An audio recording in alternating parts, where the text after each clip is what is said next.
बुद्धजनों को, सभी बुद्धजनों को, सभी धर्म प्रेमियों को, सभी तत्वदर्शी जिज्ञासुओं को, सभी गीता प्रेमियों को मेरी ओर से और मेरी संस्था डूवर्स पैराडाइज फाउंडेशन के सभी सदस्यों की ओर से आप सभी को सादर जय श्री कृष्ण। आज हम वर्तमान युग में आध्यात्मिक चिंतन की श्रृंखला के तहत गीता के 8वें अध्याय के श्लोक संख्या 24 की व्याख्या कर रहे हैं। इसमें भगवान ने फल सहित शुक्ल मार्ग की, जो शुक्ल पक्ष होता है, उसका कथन किया है और उसमें क्या फल मिलता है उसकी चर्चा विस्तृत रूप से की है। क्योंकि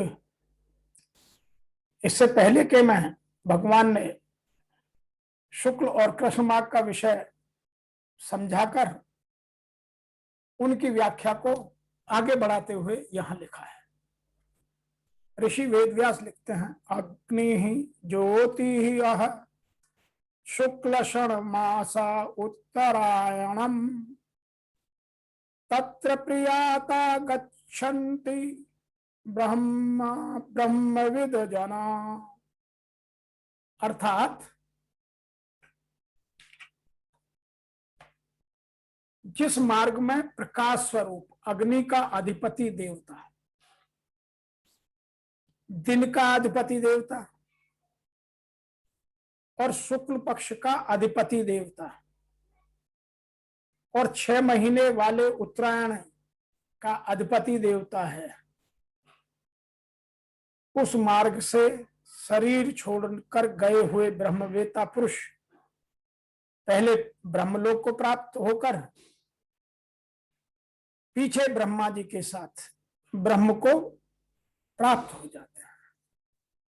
अर्थात जिस मार्ग में ज्योतिर्मय अग्नि अभिमानी देवता है, दिन का अभिमानी देवता है, शुक्ल पक्ष का अभिमानी देवता है और उत्तरायण के 6 महीनों का अभिमानी देवता है, उस मार्ग में मरकर गए हुए ब्रह्मवेत्ता योगी जन उपयुक्त देवताओं द्वारा क्रम से लाए जाकर ब्रह्मा जी को प्राप्त होते हैं।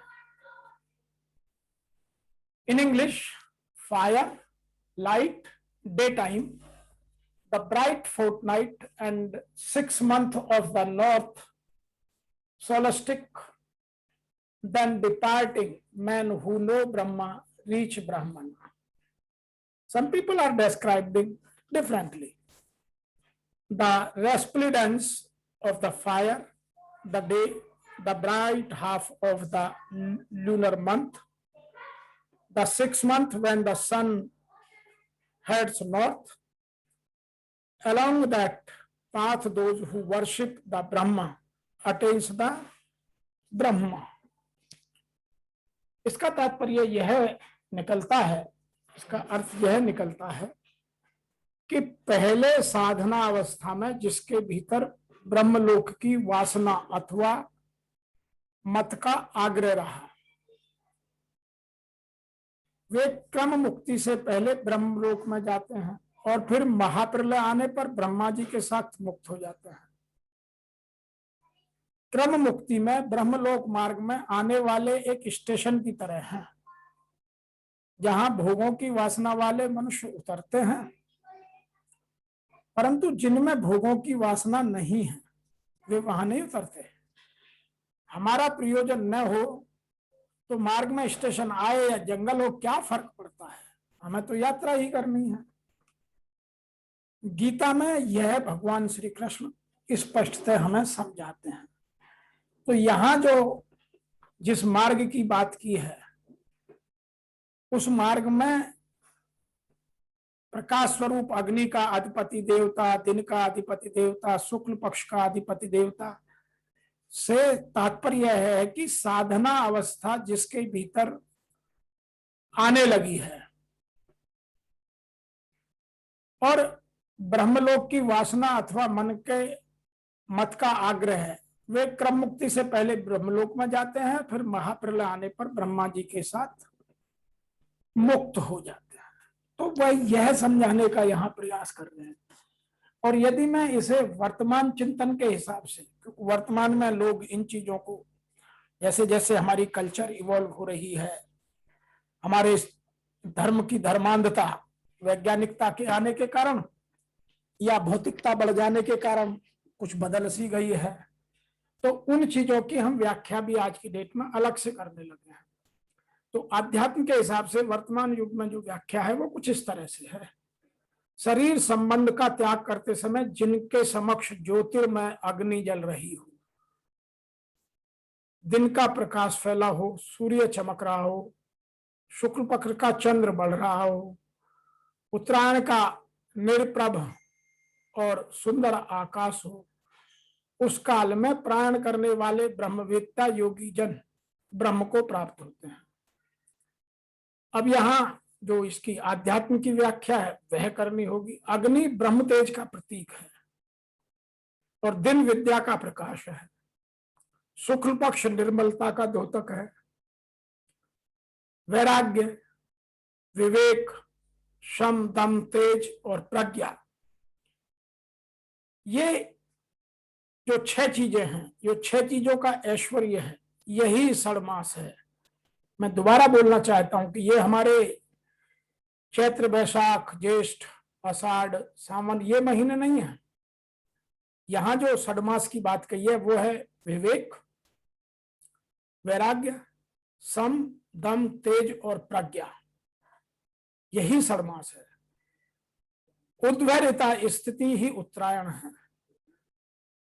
प्रकृति से सर्वथा परे इस अवस्था में जाने वाले ब्रह्मवेत्ता योगीजन ब्रह्म को प्राप्त होते हैं, उनका पुनर्जन्म नहीं होता। किंतु अन्य चित्त में लगे हुए योगीजन यदि इस आलोक को प्राप्त नहीं कर पाए, जिनकी साधना अभी पूर्ण नहीं होती है, उनका क्या होता है उसको आगे भगवान बताते हैं। तो जो लोग इनको आज धर्म के हिसाब से, रूढ़िवादिता के हिसाब से, उन चीजों में कि कृष्ण पक्ष है या शुक्ल पक्ष है या दिन है या रात है, सुबह है या शाम है, इन सब चीजों का कोई इनसे मतलब नहीं है। मतलब है आपका वैराग्य, आपका विवेक, आपका सम, आपका दम, आपका तेज और आपकी प्रज्ञा। आपने इन चीजों को किस स्तर तक ले गए, उन 6 महीनों का यहां मतलब है। और आपके अंदर ब्रह्म का तेज कितना फैला है, विद्या से आपने अपने आप को कितना लेवल को नीचे से ऊपर उठाया है, और निर्मलता का द्योतक है शुक्ल पक्ष। शुक्ल का मतलब होता है साफ सुथरा। तो आपके मन में विचारों की निर्मलता कितनी है, वह यह कहने का प्रयास कर रहे हैं। अतः हमें इन चीजों को समझना है, ना कि हम जो धर्मांधता की वजह से हम जिन चीजों में अड़ गए हैं, उलझ गए हैं, उन चीजों को समझना है। कुछ जो एक विशेष संप्रदाय को मानने वाले लोग हैं वो अपनी व्याख्या कुछ इस तरह से करते हैं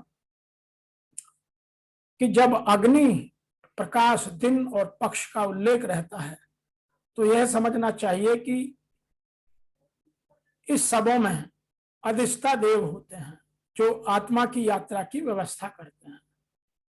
मृत्यु के समय मनुष्य को नवीन जीवन मार्ग पर ले जाते हैं। यदि कोई अकस्मात योजना पूर्वक उपयुक्त समय पर शरीर त्याग करता है तो उसके लिए निर्विवेश ब्रह्म ज्योति प्राप्त होना पाना संभव है। योग में सिद्ध योगी अपने शरीर को अपने हिसाब से त्याग करते हैं, अपनी व्यवस्था स्वयं करते हैं और अन्यों का इस पर कोई वश नहीं होता। वो संयोग वश से ब्रह्मोत्तर में शरीर त्यागते हैं तो उनके जन्म मृत्यु के चक्र को लौटना नहीं पड़ता, उनके पुनरावर्तन की संभावना बनी रहती है। और जो परमात्मा भाव अमृत में शुद्ध होकर अपने आप को उस लेवल तक अपनी आत्मा को उठा लिया है, उनके लौटने का कोई भय नहीं होता, ना वो लौट कर आते हैं। वह शुभ मुहूर्त में भी शरीर त्याग करें या अशुभ में त्याग करें, उन पर इस बात का कोई प्रभाव नहीं पड़ता। तो आज की जो व्याख्या है, जो हमारे समझने के लिए है, वह यह है कि जो बार बार मैं देश और काल की दृष्टि से बात करता रहता हूं, उसका वर्णन यहां है कि देश और काल की दृष्टि से जितना अधिकार अग्नि तथा प्रकाश के देवता का है, उतना ही अधिकार धूम अथवा अंधकार देवता का भी है। धूमाधिपता देवता कृष्ण मार्ग से जाने वाले जीवों की सीमा पर ले जाकर रात्रि अधिपति देवता के अधीन कर देते हैं। रात्रि का अधिपति देवता उस जीव को अपनी सीमा से पार कराकर देश काल को बहुत दूर तक ले जाकर अपने अधिकार में रखने के लिए अपने देवता के पास छोड़ देते हैं। वह देवता उस जीव को अपनी सीमा से पार कराकर काल की दृष्टि के दूर तक छोड़ देता है। तो वह इस तरह से दक्षिणायन के अधिपति देवता को समर्पित कर देता है। वह देवता जीव को चंद्रलोक के अधिपति देवता को सौंप देता है। इस प्रकार कृष्ण मार्ग से जाने वाला जीव धूम, रात्रि, कृष्ण पक्ष और दक्षिणायन देश को पार करता हुआ चंद्रमा की ज्योति अर्थात जहां अमृत का पान होता है, ऐसे स्वर्ग आदि दिव्य लोकों को प्राप्त हो जाता है। फिर अपने पुण्यों के अनुसार न्यूनाधिक और सर्वाधिक समय तक वहां रहकर उनका भोग करके फिर पीछे लौट आता है। यहाँ एक ध्यान देने की बात है कि जो चंद्रमंडल दिखता है वह चंद्रलोक नहीं है। कारण है कि चंद्रमंडल तो पृथ्वी के बहुत नजदीक है, जबकि चंद्रलोक सूर्य से बहुत ऊंचा है। उस चंद्रलोक से अमृत इस चंद्रमंडल में आता है और जिससे शुक्ल पक्ष में औषधियां पुष्ट होती हैं। अब समझने की बात यह है कि यहाँ निर्मल कृष्ण मार्ग का वर्णन है, वह शुक्ल मार्ग की अपेक्षा कृष्ण मार्ग है। तो वास्तव में यह मार्ग ऊंचे ऊंचे श्लोकों में जाने का है। तो जो हमारे गीता की व्याख्या है वह हमें यह समझाती है कि जो पापी होते हैं, जो असुरी योनि में जाते हैं, उनसे भी अधिक पापी वे होते हैं जो नरक कुंडों में जाते हैं। अर्थात उनका अपना इसको भोगने का एक प्रक्रिया है। यहां सकाम मनुष्यों का भी योगी क्यों कहा गया है, उनके कई कारण हो सकते हैं। नंबर एक, गीता में भगवान ने मरने वाले की प्राणी योनि 3 गतियां बताई हैं, ऊर्ध्व गति, मध्य गति और अधोगति। इसमें ऊर्ध्व गति का वर्णन है, मध्य गति और अधोगति से ऊर्ध्व गति श्रेष्ठ होने के कारण यहां सकाम मनुष्यों को योगी कहा गया है।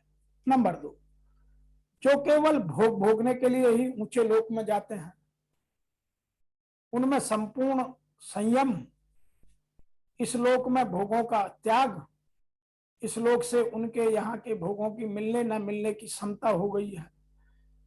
इस आंशिक क्षमता को लेकर उनको यहाँ योगी कहा गया है। अब आता है नंबर 3, जिनका उद्देश्य परमात्मा प्राप्ति का है, पर अंतकाल में किसी सूक्ष्म भोग वासना के कारण वे योग से विचलित मना हो जाते हैं, तो वह ब्रह्मलोक आदि के ऊंचे लोकों में चले जाते हैं और वहां बहुत समय तक रहकर पीछे यहाँ भूमंडल में आकर श्रीमानों के घर में जन्म लेते हैं। ऐसे योग भ्रष्ट मनुष्यों का भी जो मार्ग है वह मार्ग होने से यहाँ सकाम मनुष्य को भी योगी कह दिया गया है। भगवान ने पीछे के 24वें श्लोक में ब्रह्म को, यह बात हमारे लिए समझने की है कि ब्रह्म को प्राप्त करने के लिए जिन बातों की कोशिश की है, समझाने की कोशिश की है, उनको हमें यहाँ ठीक से समझना और जानना अत्यंत आवश्यक है। यदि हम इन चीजों को नहीं ठीक से समझते हैं और इनके ज्ञान को हम ठीक से नहीं पकड़ पाते हैं, तो जो इनका मतलब है, जो इनका ज्ञान हमें गीता समझाने की कोशिश कर रही है, उनसे हम अधूरे रह जाते हैं।